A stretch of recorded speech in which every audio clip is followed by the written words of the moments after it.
Señor, queremos pausar en nuestros corazones y en nuestras mentes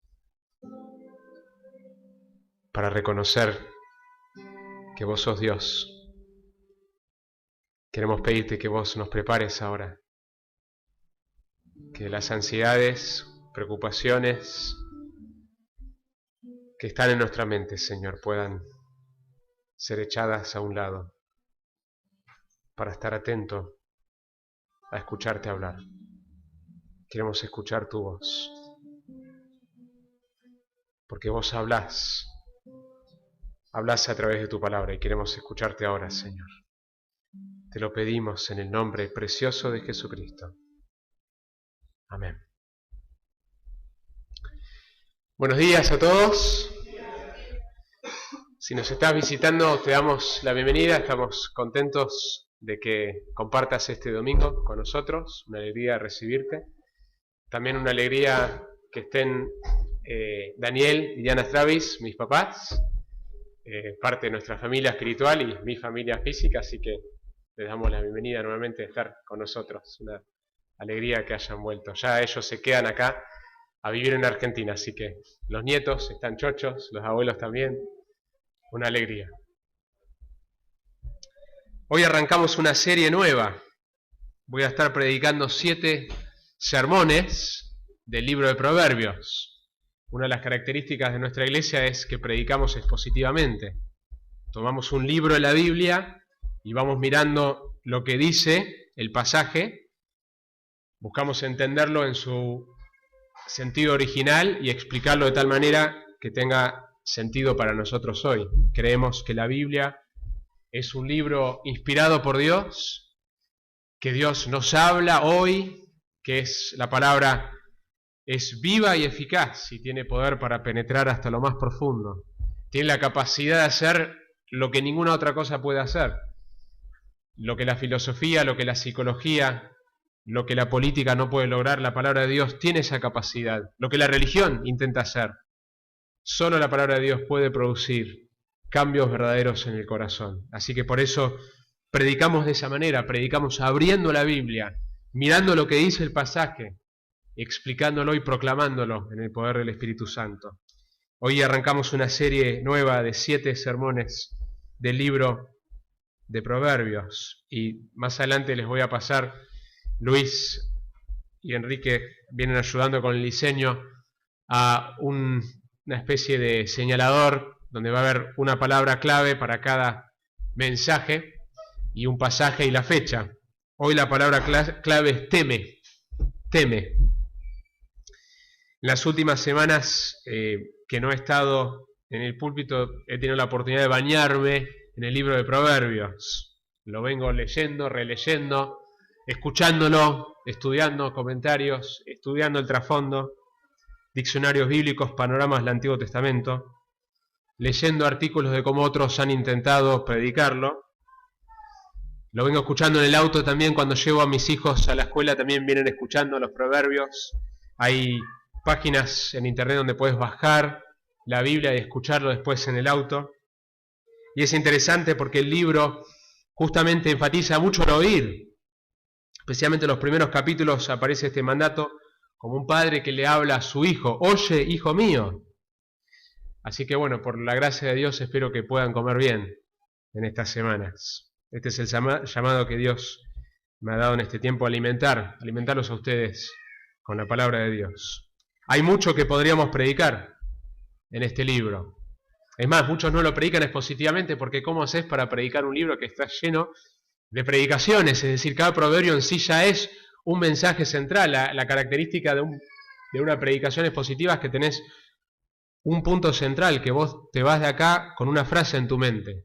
Y uno podría pasar cada proverbio uno por uno predicando un mensaje expositivo. Así que yo elegí 7 mensajes para darles de este libro. Obviamente podríamos hacer mucho más. Y hoy quiero predicar un mensaje que da el fundamento para los otros 6. Lo que vamos a hacer hoy es mirar la introducción al libro y mirar un versículo que Roger leyó en los primeros 7 versículos que nos da el fundamento para entender todo el libro de Proverbios. Sin ese versículo perdemos el rumbo de qué se trata y cuál es el fundamento sobre el libro de Proverbios. La raíz de la palabra hebrea para Proverbios significa similitud, algo que es parecido, una comparación. Por eso frecuentemente los proverbios comparan para hacer un punto. Por ejemplo, como el vinagre de los dientes y como el humo de los ojos, así es el perezoso a los que lo envían. Notan la imagen poderosa de ese proverbio. El proverbio está lleno de imágenes, lleno de comparaciones, porque la palabra tiene que ver con esto, la palabra en su raíz tiene que ver con símil, comparación. Un proverbio es un dicho popular que comunica una verdad fácilmente recordada. En castellano tenemos algunos, ¿no es cierto? Yo cuando me casé nos reíamos con mi esposa porque en su familia están llenos de dichos continuamente. Yo iba a la casa y decían una frase y yo no entendía a qué se referían. Hacía un tiempo que yo no había vivido en Argentina. Creo que no conozco una familia que dice más dichos que la familia de mi esposa. Así que ella me armó un libro, un cuadernito en su tiempo con dichos, que de a poquito los fui entendiendo. Algunos que ustedes conocerán. El que se quema con la leche, ve la vaca y llora. En casa de herrero, cuchillo de palo. Ojos que no ven, a buen entendedor, a caballo regalado, mucho ruido y pocas nueces. Bueno, muy bien. Son frases que todos conocen. Y la idea del libro de Proverbios es similar. Está lleno de frases que se iban transmitiendo oralmente y quedaban en la memoria de las personas, porque así como estas frases en nuestra cultura quedan en la memoria, de la misma manera era así el libro de Proverbios, y por eso el énfasis, especialmente en los primeros capítulos, es oír, escuchar, porque uno los escuchaba y quedaban grabadas en la mente, eran diseñadas para ser memorables. Por eso el libro de Proverbios es un buen lugar para memorizar versículos, porque quedan grabados relativamente de una manera fácil. Si querés abrir tu Biblia al libro de Proverbios, te invito a que abras la Biblia al libro de Proverbios. Miramos, Roger nos leyó el primer capítulo, los primeros 7 versículos, y el libro comienza con la frase Proverbios de Salomón, hijo de David, rey de Israel. Si bien una gran parte del libro es de Salomón, por eso dice esto es, la autoría es de Salomón, no todo el libro lo es. Es más, no sabemos con certeza, pero es posible que después del versículo 7, que el capítulo 1 al 9 no son de Salomón, y que son los más tardíos que después se compilaron, quizás tan tarde como 600 a.C. Salomón vivió alrededor de 1000 a.C. Así que se fue compilando en los siglos. Pero principalmente lo que está en el libro son los proverbios de Salomón. Sabemos por otro pasaje que Salomón escribió muchos proverbios de sabiduría. Entonces el autor Salomón, junto con otros sabios, quizás también hay una dependencia de sabiduría egipcia que se fueron combinando, que bajo la inspiración de Dios, bajo la inspiración del Espíritu de Dios, se colocó en el canon bíblico porque expresaban verdades. ¿A quién está escrito el libro? Encontramos la respuesta en los versículos 4 y 5 del primer capítulo. Ahí nos dice para quién está escrito este libro. Hay 2 audiencias. Miren el versículo 4, dice, para dar a los simples prudencia y a los jóvenes conocimiento y discreción. Está escrito primeramente para vos como joven. Son los jóvenes que están acá en la iglesia. Está escrito para vos este libro. Es más, es un buen libro para empezar con un adolescente a discipular, también con un niño chico, porque la idea es la imagen de un padre que transmite las verdades a su hijo. Pero la idea es que el joven todavía carece de experiencia, carece de sabiduría, y Proverbios está escrito para dar la sabiduría que ese joven necesita para enfrentar la vida. Pero miren el versículo 5, miren la otra audiencia, son 2 audiencias, el joven, el simple, el que necesita prudencia, el que necesita crecer en sabiduría. Pero el versículo 5 nos dice algo también, el sabio oirá y crecerá en conocimiento. Y el inteligente adquirirá habilidad. Entonces también está escrito para el sabio. Proverbios nos habla mucho de que el sabio, si lo reprendes, te va a amar. Si reprendes al necio, te va a odiar. Que el sabio es humilde, que reconoce su necesidad y su deseo de aprender. El orgulloso piensa que ya lo sabe todo. El sabio se da cuenta, hay tanto para aprender. Tiene ganas de aprender más. Es como Pablo en el Nuevo Testamento, que está en la cárcel al final de su vida, después de haber escrito todo lo que escribió. En el Nuevo Testamento, libros como el libro de Romanos, con semejante conocimiento y teología que él nos da, bajo la inspiración de Dios. Y sin embargo, al final de su vida, cuando escribe su última carta a Timoteo y está en la cárcel por morir, sabiendo que va a morir, le dice: cuando vengas, tráeme los libros, mayormente los pergaminos, tráeme que quiero seguir estudiando, quiero seguir aprendiendo.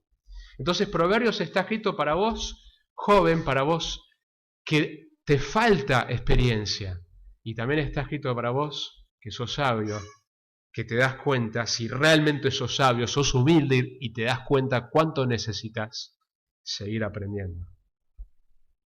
En la literatura hebrea vemos que hay esencialmente 5 tipos de proverbios: históricos, metafóricos, enigmáticos, parabólicos y didácticos. Y cuando llegamos a el libro de Proverbios hay un énfasis en lo didáctico, especialmente en lo que es la enseñanza, también lo parabólico, que ilustra a través de situaciones. Un autor en un libro que se llama Panorama del Antiguo Testamento dice lo siguiente: ¿qué hace que un proverbio sea efectivo? ¿Por qué algunos dichos se atesoran a lo largo de los siglos y otros se dejan a un lado? Así como ustedes dijeron sin problema todos estos dichos, ¿qué hace que un proverbio sea efectivo? El arzobispo Trench, eminente erudito bíblico del siglo pasado, enumera varias condiciones para que un proverbio sea exitoso. Número 1, brevedad. Los dichos extensos no se arraigan en la memoria y los proverbios deben recordarse fácilmente. Una de las características es que se pueda recordar, que es breve. Y una gran parte del libro de Proverbios son breves, no todo, porque hay partes, secciones que son más poéticas, más largas, pero muchos de Proverbios son frases cortas. Número 2, comprensibilidad. Su sentido debe ser fácil de comprender. Número 3, sabor. Solo el proverbio ácido se adhiere a la mente de la gente. Esas imágenes que pinta, que queda bien grabado. Número 4, popularidad. Aún los mejores proverbios desaparecerán si no se los repite frecuentemente y se los transmite de generación en generación. Los primeros proverbios se diseñaron para uso oral y no tanto para la transmisión escrita, y gran parte de la literatura sapiencial se refiere a la sabiduría, la literatura de sabiduría, retuvo este tinte del oral. El libro de los proverbios, por ejemplo, acentúa que debe escucharse lo que está enseñándose más que leer. Así que es un libro fabuloso para que estudiemos. Te animo que en este tiempo, que lo vamos a estar escuchando por casi 2 meses, que lo leas en tu casa. Léelo varias veces, porque hay un montón de proverbios que son riquísimos para comer, para el alma. El libro tiene esencialmente 5 partes. Si mirás el panorama del libro, los primeros 9 capítulos es un elogio a la sabiduría y son pasajes más largos que dejan un fundamento para todo lo que se viene después, que van a ser proverbios más cortos. Lo que típicamente conocemos como proverbios lo vemos a partir de la segunda sección, en el capítulo 10, hasta el 22, 16. Y ahí tenemos 375 proverbios cortos atribuidos a Salomón. Si tan solo leyeras de esa sección un solo proverbio por día, te llevaría 1 año y 10 días leer cada uno de los proverbios. Aparecen muchos proverbios de contraste en esta parte. En la tercera parte del libro, desde el capítulo 22, 17 al 24, 34, son proverbios más largos. Cuando llegamos al capítulo 25 vemos en el versículo 1, ya la cuarta sección, que son proverbios de Salomón que transcribieron los hombres de Ezequías, rey de Judá. Es decir, Ezequías fue un rey que vivió 250 años después de Salomón y compiló proverbios que eran de Salomón pero que no habían sido incluidos todavía. En la última sección, la quinta, capítulo 30 y 31, tenemos los discursos de Agur, que no sabemos quién fue, pero bueno, se llama Agur. La madre de Lemuel, tampoco sabemos quién fue. Es posible que eran personas fuera de la cultura israelita. Y un poema acróstico para concluir el libro sobre la mujer que teme a Dios. Es interesante que el libro termina, frecuentemente conocemos el capítulo 31 como la mujer virtuosa, la última parte, pero el énfasis al final del libro de Proverbios es igual como comenzó. Lo que nosotros vimos, que escuchamos esta mañana, es que el principio, que el temor de Jehová es el principio de la sabiduría, y el libro termina diciendo que la mujer que teme a Dios, ella será alabada. Así que empieza y termina con este concepto que vamos a ver hoy, que es el temor de Dios, que es una palabra que vos podés recordar cuando te vas de esta serie, es teme. Ese es el mandato para vos hoy. El libro de Proverbios nos habla de un montón de cosas, hasta nos habla de cómo el hombre justo debe tratar a su mascota. ¿Sabían? Hay un proverbio que habla de cómo vos debés tratar y cuidar a tu mascota. Nos habla de la pereza, de la lengua, de emborracharse, del trato con los enemigos, del contraste entre el necio y el sabio, de los negocios, de la coima, nos habla de la coima. Dice cosas como que la coima funciona, está observando, no está diciendo que eso es bueno, pero está diciendo esto sucede, tiene observaciones reales de la vida, de evitar deudas, del peligro de las deudas, de deleitarse de la relación sexual dentro del matrimonio, bebe de tu propia cisterna, nos dice Proverbios, como prevención del adulterio. Nos habla de la crianza de los niños, cómo criarlos, cómo no criarlos, cómo disciplinarlos, cómo no disciplinarlos. Es muy, muy específico el libro de Proverbios. Contiene mucha sabiduría.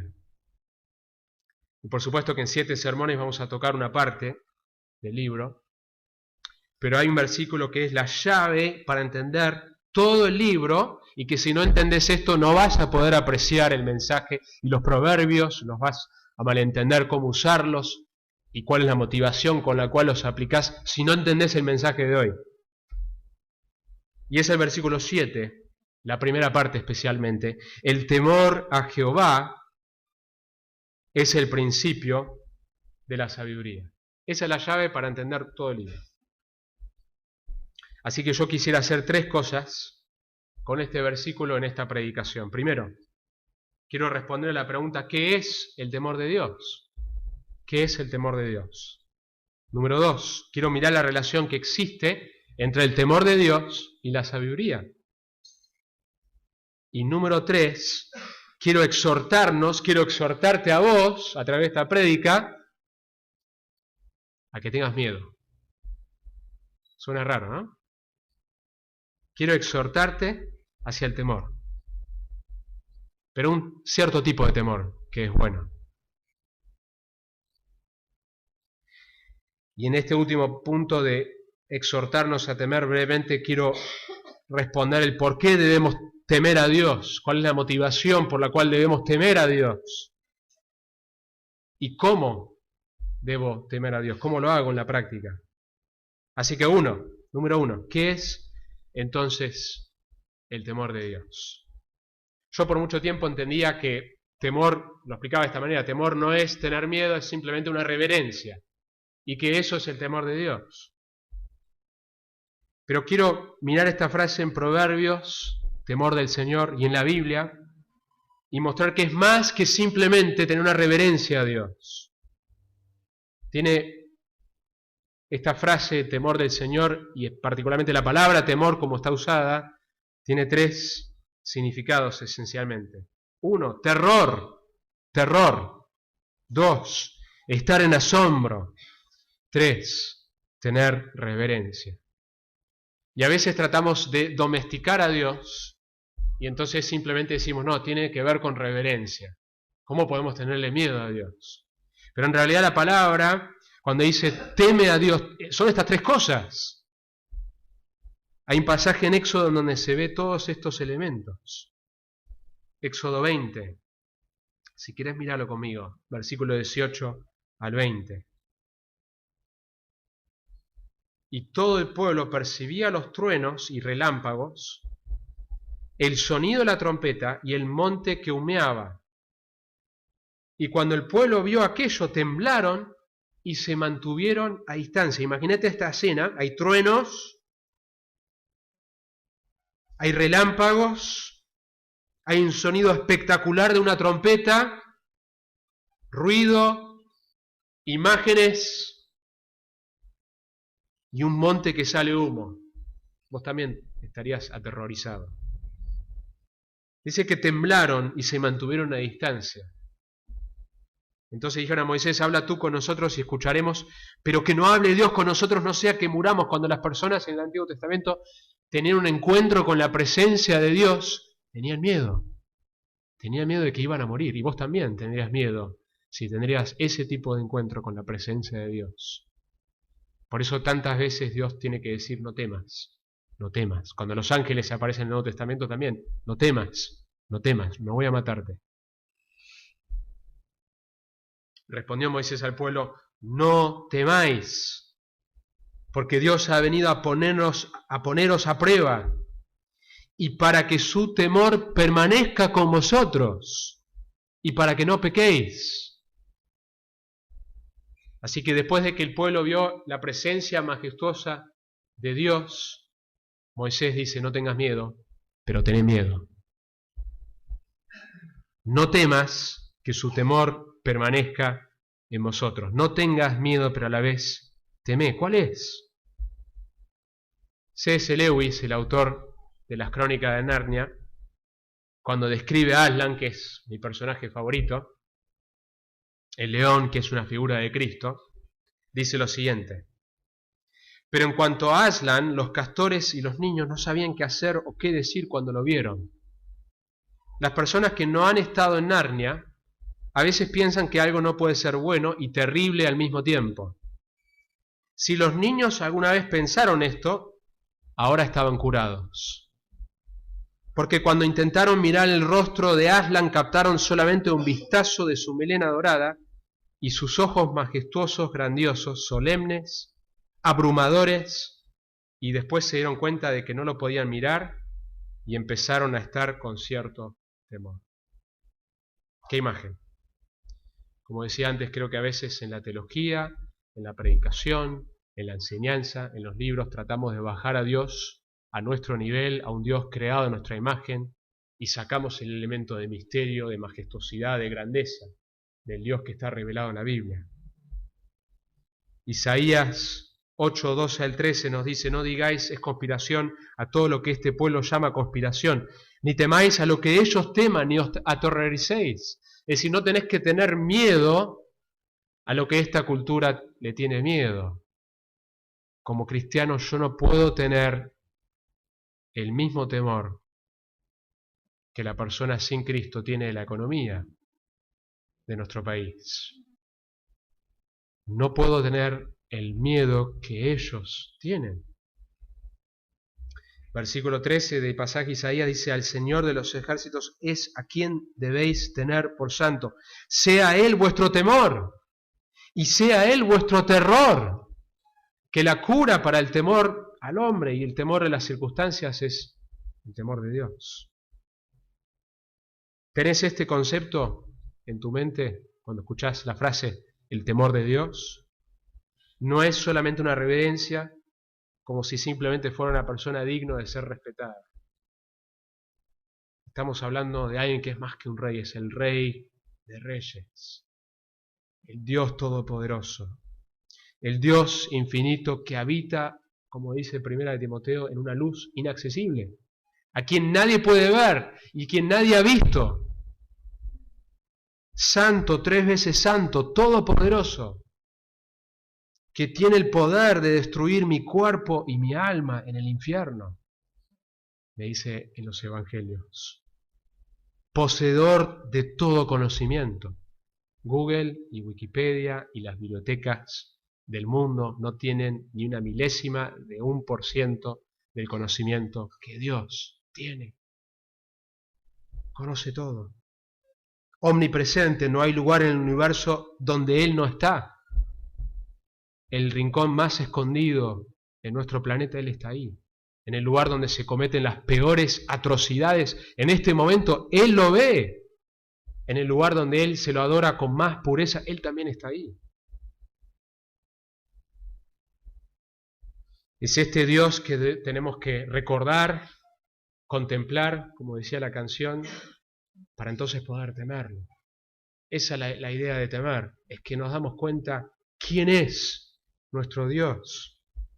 Piper lo ilustra como un perro gigantesco que invoca temor. Vos vas a la casa de esta vecina y cuando llegás tiene un perro gigantesco que invoca temor. Y la vecina te dice, no corras. Y el perro no tiene problema si vos estás cerca de este perro, te lamea, te reconoce como amigo. Pero si intentás correr, te persigue, te ladra y te puede morder. Esa es la imagen que compartió John Piper en una prédica. ¿Te genera un conflicto esa imagen en tu mente? Dios es un Dios que en su presencia hay seguridad. Pero si intentamos huir, estamos en peligro. Hay un gran peligro de estar lejos de Él. Y si yo no veo el peligro de estar lejos de Dios, entonces yo no sé lo que es el temor de Dios. El temor de Dios no es solamente este concepto que existe en su presencia, es el concepto del temor de estar lejos de Él.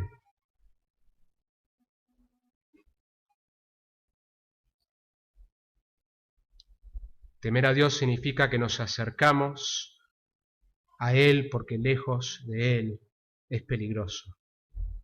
Normalmente uno busca alejarse de aquello que teme, ¿no es cierto? Yo le tengo terror a las agujas. Le tengo terror a que me saquen sangre. Lo evito a todo costo, cuando no me queda otra, lo hago. Pero le tengo terror, entonces trato de mantenerme lo más lejos posible. Y normalmente es así, pero con el temor de Dios es lo opuesto.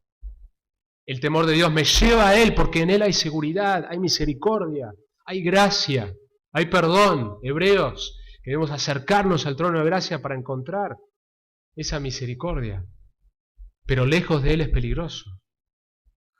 En el libro de Ageo, cuando el pueblo de Dios había perdido su enfoque en la adoración a Dios y estaba más enfocado en sus propios intereses, ¿saben lo que Dios dice a su pueblo?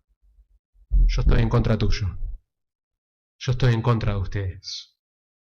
Y las cosas les va muy mal hasta que vuelven a Dios. Tenemos esta visión gloriosa, majestuosa de nuestro Dios.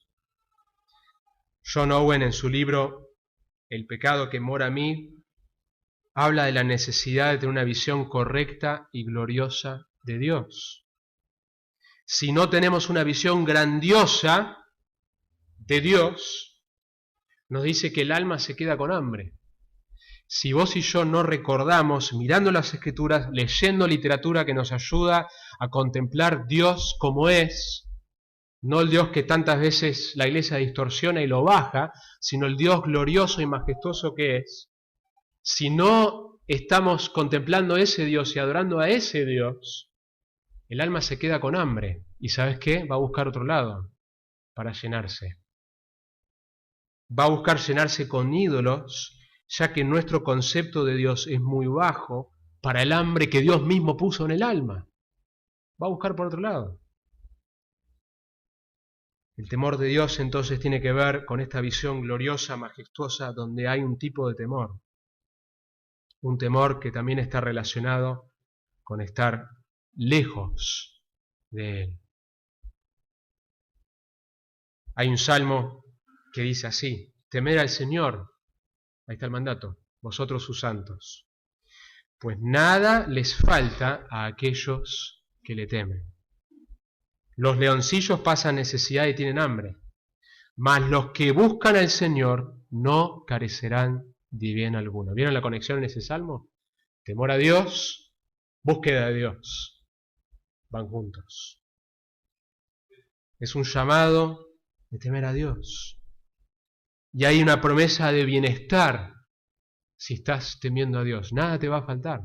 ¿Qué te puede faltar si Dios está de tu lado? Si este Dios, que es omnipresente, omnipotente, omnisciente, está de tu lado y por Jesucristo te declara justo, mira a la sangre de Jesús, mira a la justicia de Jesús y dice, vos sos mi hijo en quien me complazco, ¿qué te puede faltar? Proverbios 2:5, cuando describe el temor del Señor en el mismo libro de Proverbios, me dice, descubrirás el conocimiento de Dios, entonces entenderás el temor del Señor y descubrirás el conocimiento de Dios. El temor de Dios está conectado con conocerlo, con caminar. La palabra conocimiento ahí es específica, es caminar íntimamente con Dios. ¿Estás caminando cerca de Dios hoy? ¿Estás cerca de Él? Temer a Dios tiene que ver con eso, estar caminando cerca de Él. ¿Es reverencia el temor de Dios? Sí, pero mucho más que esto. Es esta visión gloriosa, una rendición de mi voluntad ante un Dios grandioso. Esa adoración es caminar en intimidad con Él, es tener temor de estar lejos de Él. Ese es el temor del Señor. Entonces cuando escuchás esta frase en Proverbios, que es la base para el libro, el temor del Señor, y recuerden lo que recién hablamos, es el principio de la sabiduría, es eso a lo que nos referimos. La segunda pregunta que me gustaría responder es ¿cuál es entonces la relación entre el temor a Dios y la sabiduría? Si miramos a simple vista el libro de Proverbios, mirándolo superficialmente, casi pareciera algo que se puede escribir sin Dios. Es más, hay partes que son muy similares a la sabiduría egipcia. Y hay muchos proverbios que uno podría abrirlo y asumir que simplemente son consejos prácticos de cómo vivir que alguien podría haber escrito sin Dios. Derek Kidner en su comentario de Proverbios aclara, cuando uno abre el libro de Proverbios al azar y saca muestras de su sabiduría, puede quedarse la impresión de que su contenido religioso es tenue e indefinido. Muchas de sus máximas y afirmaciones teológicas podrían trasplantarse a un suelo no israelita, no bíblico. Y estamos tentados a preguntar si aquí se presupone algo parecido a la relación del pacto con Dios. Un lector hostil podría ir más lejos aún y preguntar si el verdadero Dios y Señor en este libro no es el hombre mismo y la meta real, la prosperidad. Entonces, si lo mirás superficialmente, bueno, son consejos prácticos, parece que la idea es cómo vivir una vida feliz, y es eso. Pero si uno toma estos proverbios aisladamente, de su contexto más amplio, y de esta llave que vimos en el versículo 7, el temor del Señor es el principio de la sabiduría, podría llegar a esta conclusión. Por ejemplo, si vos lees Proverbios 16:24, dice, panal de miel son las palabras agradables, dulces al alma y salud para los huesos. Eso es algo que una persona observando sin Cristo podría decir algo parecido. Buen consejo sabio, pero podría ser dicho por un no cristiano. Por eso la clave del libro es entender el versículo 7 del capítulo 1. El temor del Señor es el principio de la sabiduría. Y la diferencia es que en Proverbios la sabiduría va junto con la santidad. No se puede divorciar. En otras culturas la sabiduría era algo aislado a este concepto de santidad que nos muestra en la Biblia. Por ejemplo, en Proverbios nos habla de confesión de pecados. Nos habla de que si vos no confesás tus pecados, no te va a ir bien. Pero que hay misericordia cuando vos confesás. Es una sabiduría que encontramos en el libro de Proverbios distinto al mundo, porque está vinculado a la santidad. En el Nuevo Testamento, en el libro de Santiago, nos habla de distintos tipos de sabiduría. Que hay una sabiduría que es terrenal, hay una sabiduría que es diabólica, una sabiduría que deja a Dios fuera, y hay una sabiduría y que produce un fruto, y que hay una sabiduría que viene de lo alto, que produce otro tipo de fruto. Primera de Corintios 3 nos habla que la sabiduría de este mundo, los capos intelectuales, los filósofos, los psicólogos, las teorías, que parecen tener mucho conocimiento pero dejan a Dios afuera, Dios dice, son necedad, porque el temor del Señor es el principio de la sabiduría. No hay sabiduría cuando dejamos a Dios fuera de la ecuación. 1 Corintios 3 también dice que para Dios los pensamientos de los sabios de este mundo son inútiles, no sirven. La realidad es que en el libro de Proverbios hay como 100 versículos en donde aparece el nombre de Dios. Proverbios 2:6 me dice que Jehová da la sabiduría, que la verdadera sabiduría viene de lo alto, que viene por estar en una relación con Él. Es un conocimiento íntimo y se recibe por revelación. Por eso podés estudiar toda la filosofía y los filósofos del mundo, pero si no recibís la sabiduría de lo alto que viene por revelación, vas a estar buscando en los lugares equivocados. Colosenses me dice que en Cristo están escondidos. Si yo busco en otro lado, no voy a encontrar la verdadera sabiduría. En Cristo están escondidos todos los tesoros de la sabiduría y del conocimiento. No me importa qué título, qué facultad, qué prestigioso sea el lugar. Si Cristo no forma parte de esa sabiduría, es necedad y no vas a encontrar la verdadera sabiduría. Es muy interesante que Proverbios, que habla tanto de la sabiduría, tantos llamados en los primeros capítulos, buscá la sabiduría, buscalo, la mujer personificada, buscá la sabiduría, advierte del peligro de una supuesta sabiduría que está desconectado a una relación íntima con Dios. Proverbios 3, 5 y 7. Confía en el Señor con todo tu corazón y no te apoyes en tu propio entendimiento. No te apoyes, no dice que no lo uses, pero no descanses sobre tu propio entendimiento, porque tu entendimiento forma parte de tu persona y tu persona está caída, fue afectada por la caída, y vas a llegar a conclusiones erróneas si sacás a Dios, si sacás a la Biblia de la ecuación. Versículo 7, no seas sabio. ¿Cómo que no? Si venís diciendo que seamos sabios a tus propios ojos. Teme al Señor. Ahí está nuevamente. Y apártate del mal. La fe es exaltada por encima de la prudencia, por encima de la astucia. Por más que Proverbios habla de la prudencia, habla de la astucia, de lo importante que es, la fe es exaltada por encima. Los proverbios prácticos que tenemos en Proverbios, que ya los vamos a ir mirando, no están ahí para que intentemos ponerlas en práctica meramente como principios morales, sin una relación íntima con Dios. Si yo intento poner en práctica el libro de Proverbios y sus consejos sin Dios, voy a fracasar. Primero porque no lo voy a poder hacer, pero segundo que lo voy a hacer por las motivaciones equivocadas. ¿Cuál es entonces la relación entre el temor del Señor y la sabiduría?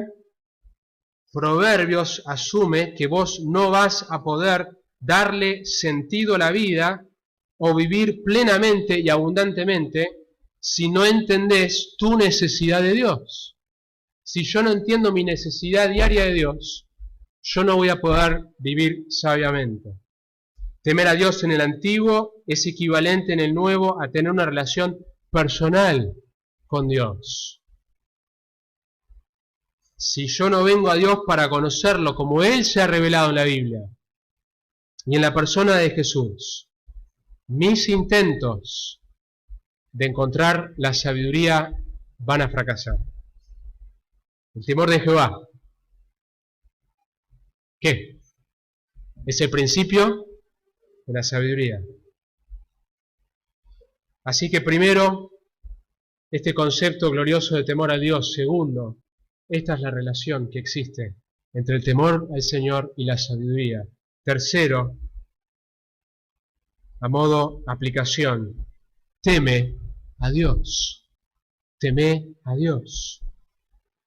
El libro de Eclesiastés, escrito también por Salomón, cuando termina el libro, también un libro de sabiduría, dice esto: la conclusión, cuando todo se ha oído, es esta: teme a Dios y guarda sus mandamientos. Yo siempre leía eso y lo tomaba como pareciera una obra que tenés que hacer en el Antiguo Testamento para estar bien con Dios. Pero la idea de temer a Dios no es una obra. Tanto en el Antiguo como el Nuevo, sos salvo por gracia. Te acercás a Dios en tu necesidad y reconoces que no tenés lo necesario para acercarte a Él. En el Antiguo Testamento por eso existía el sistema sacrificial. Vos entendías que tenía que haber un sustituto y que Dios es santo y no podés acercarte así nomás, y que necesitas el perdón de tus pecados, viniendo Él a su manera. Que entonces la imagen de temer a Dios es que uno está entrando en una relación correcta con Dios y como resultado uno está obedeciendo. Teme a Dios y guarda sus mandamientos, porque esto concierne a toda persona. Es un mensaje evangelístico. El libro termina con un mensaje evangelístico de Eclesiastés. Que toda persona debería entrar en esa relación. En vez de estar lejos, debería acercarse. Bajo la sombra de la cruz hay protección. Porque lejos de Él es un lugar peligroso para estar. Esto concierne a toda persona. Entonces, ¿por qué? ¿Por qué debo temer a Dios? Porque este es el camino de la sabiduría. Joven, sabio, el camino de la sabiduría. La sabiduría que vos necesitas como joven. La sabiduría que todos necesitamos. La sabiduría que el sabio anhela tener más. Se encuentra por este camino. Por el camino del temor a Dios. Y la sabiduría, escuchen esto, la sabiduría es el camino a una vida feliz, según Proverbios. Proverbios habla de la felicidad que viene acompañada de la sabiduría. Hay una vida que es feliz, no es una vida sin tribulaciones. El Nuevo Testamento va a ampliar más ese concepto, pero sí es una vida, al estar cerca de Dios, hay deleite.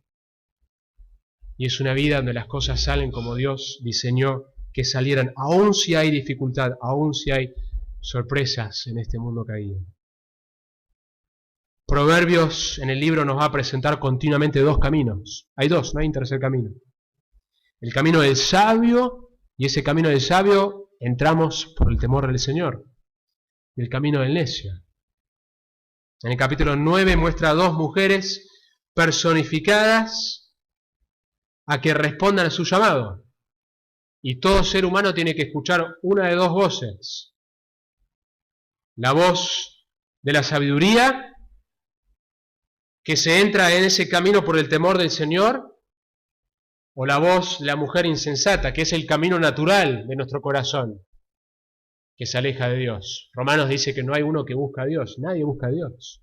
El camino natural es escuchar el segundo camino. Dice así: la sabiduría ha edificado su casa, ha labrado sus 7 columnas, ha preparado su alimento, ha mezclado su vino, ha puesto también su mesa, ha enviado a sus doncellas.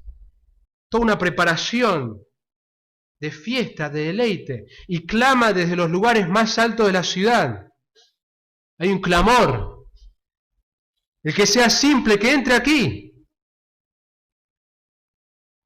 Al falto de entendimiento le dice: venid, comed de mi pan, bebed del vino que he mezclado, abandonad la necedad y viviréis, y andad por el camino del entendimiento. Este es un mensaje evangelístico también, de entrar por este camino de la sabiduría cuya entrada es el temor del Señor. El temor del Señor es una relación donde nos acercamos a su trono de misericordia. En contraste, miren lo que dice la mujer insensata. La mujer insensata es alborotadora, es simple y no sabe nada, y se sienta a la puerta de su casa en un asiento en los lugares altos de la ciudad.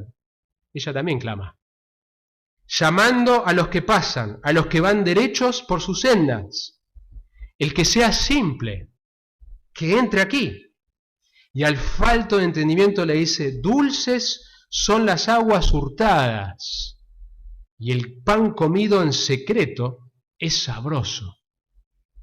Pero él no sabe que allí están los muertos, que sus invitados están en las profundidades del Seol. Hay un camino que le parece bien al hombre, dice Proverbios, pero en su final lleva a la destrucción. Ese es el camino de esta mujer que va a la humanidad entera cuando no responde a este otro camino. La pregunta final entonces que nos hacemos es, ¿cómo hago para temer a Dios? Tiene que haber un primer encuentro con Dios, si no lo hubo. Un reconocimiento de que hay un creador que te hizo, no para que vos vivas tus propósitos, que la vida no se trata de vos no sos el protagonista, vos no sos el personaje principal, tampoco lo soy yo, sino que Dios es el personaje principal. Debería ser el personaje principal de tu vida. Y hay un primer momento donde yo reconozco eso, reconozco que hay un sustituto que murió por mí, que permite que yo pueda entrar con las manos vacías a ese Dios santo. Que la sabiduría se encuentra en Él y la vida como fue diseñada para ser vivida está en una relación correcta con Él. No podés venir a Él bajo tus términos. Tenés que venir bajo sus términos. Si nunca tuviste ese primer encuentro, reconoce tu necesidad. Reconoce tu pequeñez, reconoce tu pecado delante de un Dios santo que anhela perdonarte si tan solo reconoces que necesitas un Salvador. Hay una ley divina que ha sido violada por vos y por cada uno de nosotros. Hay una vida mejor que Él quiere darte cerca de Él. El temor de Jehová es el principio de la sabiduría. La mayoría de los que estamos acá hoy ya han tenido ese primer encuentro. Pero cuán fácilmente nos desviamos de ese temor, en donde perdemos nuestro asombro por nuestro Dios. Y el mensaje tiene que ver con esto. El temor de Dios tiene que ver con volver continuamente a asombrarnos de nuestro Dios. Lee buena literatura cristiana. Hay tanta basura, hay tanta comida chatarra en el mundo evangélico. Podés comer una hamburguesa de McDonald's, ¿tiene algo de nutrición? Y algo tiene carne, tiene una lechuga capaz un poco vieja, pero es más el daño que te hace que la nutrición que recibís. Y sin embargo, frecuentemente en el mundo evangélico nos conformamos con la comida rápida, nos conformamos con las hamburguesas de McDonald's en vez de comer un asado, en vez de comer una comida bien elaborada. Hay tanta literatura sana, Piper, los reformadores, Owen, cosas difíciles de masticar, pero que nos levantan la mirada a un Dios glorioso, un Dios digno de ser alabado. Necesitamos recuperar ese asombro si lo hemos perdido. Otros dioses nos cautivan más porque perdimos nuestro deleite de estar en su gloriosa presencia. La invitación en cuanto al cómo haces esto hoy en tu vida es que vengas hoy en adoración, sumisión y arrepentimiento. El arrepentimiento es un cambio de mentalidad. Y decirle, quiero caminar cerca de ti, y cuando mi corazón se desvía rápidamente, ayúdame a temer al pecado y ayúdame a estar con miedo de estar lejos de ti. de tal manera que confieso continuamente y corro nuevamente hacia tu trono de gracia y de misericordia. Oramos.